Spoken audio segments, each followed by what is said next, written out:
Assalamualaikum warahmatullahi wabarakatuh. Salam jumpa kembali anak-anakku sekalian. Apa kabarnya? Tetap semangat walaupun kita belajar secara daring. Nah, ini Bapak akan menyampaikan materi kita secara daring, yaitu materi Asmaul Husna. Yang kemarin sudah sempat kita bahas sedikit, tapi karena memang belum jelas, saat ini kita bahas secara daring kembali. Oke, pada anak-anak, untuk mempermudah dan memperjelas, silahkan buka buku LKS-nya halaman 5 sampai halaman 12 sambil menyimak video yang Bapak sampaikan. Baik anak-anak, sekarang yang akan kita pelajari mengenai Asmaul Husna. Yang akan kita bahas di sini pertama yaitu pengertian Asmaul Husna. Kemudian 10 nama Asmaul Husna. Pengertian Asmaul Husna secara bahasa yaitu yang berasal dari dua kata. Yang pertama asma, yang berarti nama-nama. Kemudian husna berarti yang terbaik atau teragung. Saya perjelas lagi bahwa dua kata asma itu ada tambahan kata ul, berarti itu adalah nama-nama Allah, ditambah kata husna yang nama-nama terbaik atau teragung, yang kita satukan menjadi nama-nama terbaik bagi Allah. Sedangkan menurut istilah Asmaul Husna adalah nama-nama agung yang hanya dimiliki oleh Allah Subhanahu wa ta'ala, yang dapat diteladani oleh setiap orang yang beriman sebagai wujud penghambaannya kepada Allah Subhanahu wa ta'ala, yang akan membawa manfaat bagi hamba tersebut di dunia hingga di akhirat. Sedangkan manfaat dari lafaz yang agung tersebut hanya dapat dirasakan oleh orang-orang yang telah memahami dengan mengamalkan setiap sifat dari Asmaul Husna dengan baik dan benar. Pengalaman dari Asmaul Husna dapat diwujudkan dengan amalan hati, adapun amalan badan, yaitu dengan melaksanakan yang terkandung dalam Asmaul Husna, dan atau meninggalkan perbuatan-perbuatan yang secara tersurat maupun tersirat dalam kehidupan sehari-hari. Baiklah anak-anakku, bahwa kita sudah mengetahui apa itu pengertian Asmaul Husna. Sekarang yang akan kita bahas Asmaul Husna itu hanya 10 dari 99 yang ada. Yang pertama yaitu Al-Aziz. Apa itu Al-Aziz? Al-Aziz adalah artinya Allah Maha Perkasa. Allah adalah Zat yang Maha Perkasa. Keperkasaannya bersifat abadi dan tidak terbatas, meliputi segala sesuatu, baik yang di langit maupun di bumi. Tidak ada suatu makhluk pun yang mampu menandingi keperkasaan Allah Subhanahu wa ta'ala ini. Jikapun ada keperkasaan yang lain, maka keperkasaan itu hanyalah keperkasaan yang bersifat semu dan sementara. Sebagaimana Allah berfirman di dalam surat Al-Jum'ah ayat 1 sebagai berikut. Yusabbihu lillahi ma fis samawati wa ma fil ard. Al-Malikil Qudusil Azizul Hakim. Artinya, apa yang ada di langit dan apa yang ada di bumi senantiasa bertasbih kepada Allah, Maha Raja yang Maha Suci, yang Maha Perkasa, Maha Bijaksana. Kemudian yang kedua adalah Al-Basit, yang artinya melapangkan rezeki.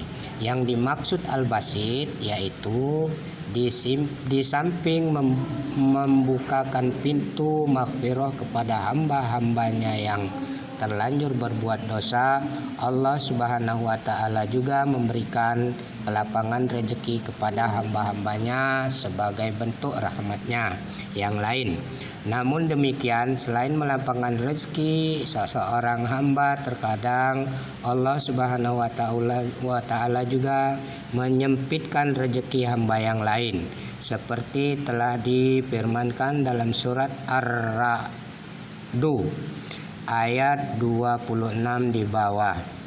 Allahu yabsutur rizqa liman yasha'u wa yaqdir wa farihu bil hayatid dunya wa mal hayatud dunya fil akhirati illa mata. Artinya, Allah melapangkan rezeki bagi siapa yang Dia kehendaki dan membatasi bagi siapa yang dikehendaki. Mereka gembira dengan kehidupan dunia, padahal kehidupan dunia itu dibanding dengan kehidupan akhirat hanyalah kesenangan yang sedikit.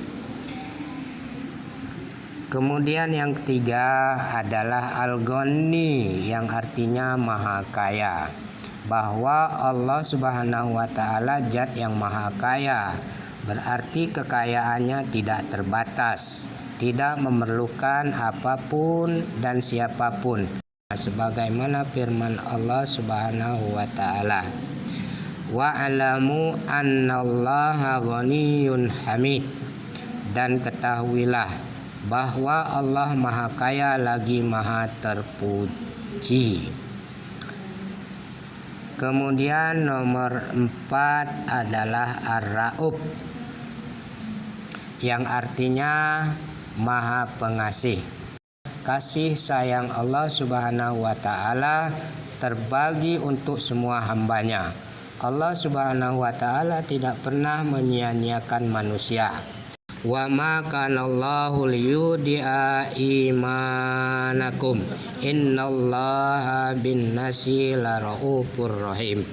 Artinya, dan Allah tidak akan menyia-nyiakan imanmu, sesungguhnya Allah maha pengasih, maha penyayang kepadamu. Al-Baqarah 143. Untuk yang selanjutnya, asmaul yang kita akan bahas yang kelima, yaitu Al-Bar, artinya yang melimpahkan kebaikan. Sebagaimana termaktub dalam surat At-Tur, Bismillahirrahmanirrahim, famanallahu alaina wa waffana adzabas samum. Inna kunna min qablu nad'uhu innahu huwal barrur rahim. Artinya, maka Allah memberikan karunia kepada kami dan memelihara kami dari azab neraka. Sesungguhnya kami menyembahnya sejak dahulu. Dialah yang maha melimpahkan kebaikan, maha penyayang.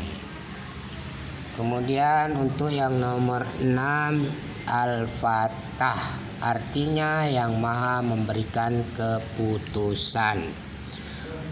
Allah Al-Fatah maksudnya yaitu Allah Subhanahu wa Ta'ala adalah maha memberi keputusan. Dialah yang menentukan nasib semua hamba di dunia dan di akhirat berdasarkan perbuatan dan amalan hamba itu sendiri. Sebagaimana termaktub dalam firman Allah surat Al-Jaljalah ayat 7 di bawah ini.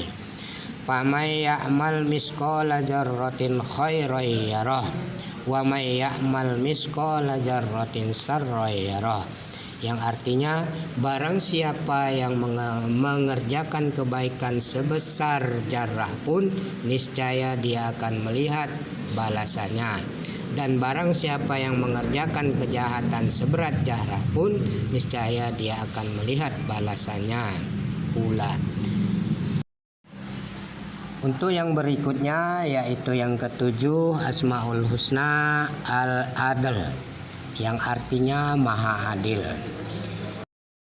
Sebagaimana Allah berfirman dalam surat Al-Anbiya ayat 47. Bismillahirrahmanirrahim. Wa nada'al mawazinal qista la yaumil qiyamati fala tajlamu nafsun syai'aw wa in kana mithqala habbatin min khardali ataina biha wa kafa bina hasibin, yang artinya, dan kami akan memasang timbangan yang tepat pada hari kiamat, maka tidak seorang pun dirugikan walaupun sedikit, sekalipun hanya seberat biji sawi, pasti akan mendatangkan pahala. Dan cukuplah kami yang membuat perhitungan. Selanjutnya adalah Asmaul Husna yang ke-8, yaitu Al-Hayyu, artinya yang maha hidup. Allah adalah zat yang tidak mungkin mengalami kematian. Sifatnya merupakan sifat yang niscaya mutlak dan tidak mengalami penyusutan, kerusakan atau peniadaan. Sebagaimana dijelaskan dalam surat Al-Furqan ayat 58. Hidupnya Allah berbeda dengan hidupnya makhluk. Allah tidak tanpa kaif cara atau bagaimana caranya, dan juga tanpa aina di mana tempatnya, dan tidak ada dalam suatu dan tidak ada di atas sesuatu. Kemudian Allah terlepas dari pembatasan waktu, tidak seperti kehidupan makhluk yang diusahakan dan dibatasi oleh titik permulaan dan titik akhir. Kemudian Asmaul Husna yang ke-9 adalah Al-Qayyum, artinya maha berdiri sendiri. Al-Qayyum artinya yang maha berdiri sendiri. Allah Al-Qayyum adalah zat yang maha mengelola dan tidak pernah alpa.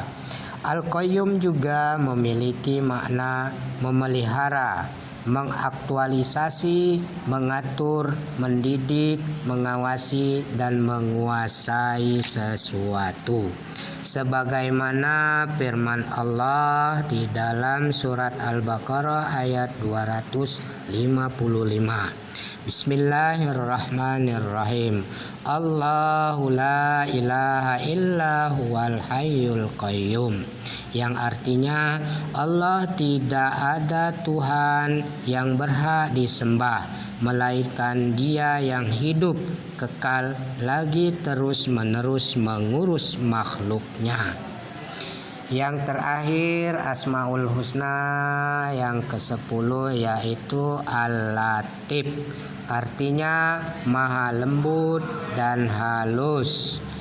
Allah memiliki cinta kasih yang sangat halus pada pemberian rizki dan nikmat kepada hamba-hambanya atau dalam melaksanakan hukum-hukum dan keadilan.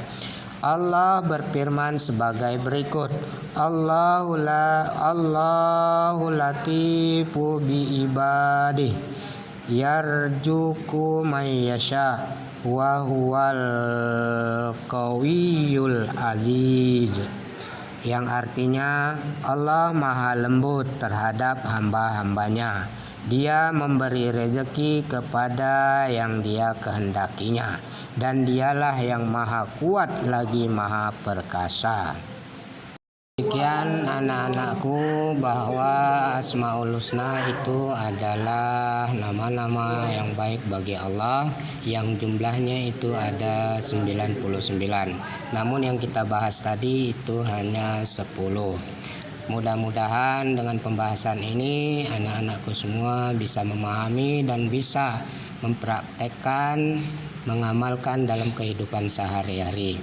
Demikian materi kita yang Bapak sampaikan. Terima kasih. Bapak akhiri, wassalamualaikum warahmatullahi wabarakatuh.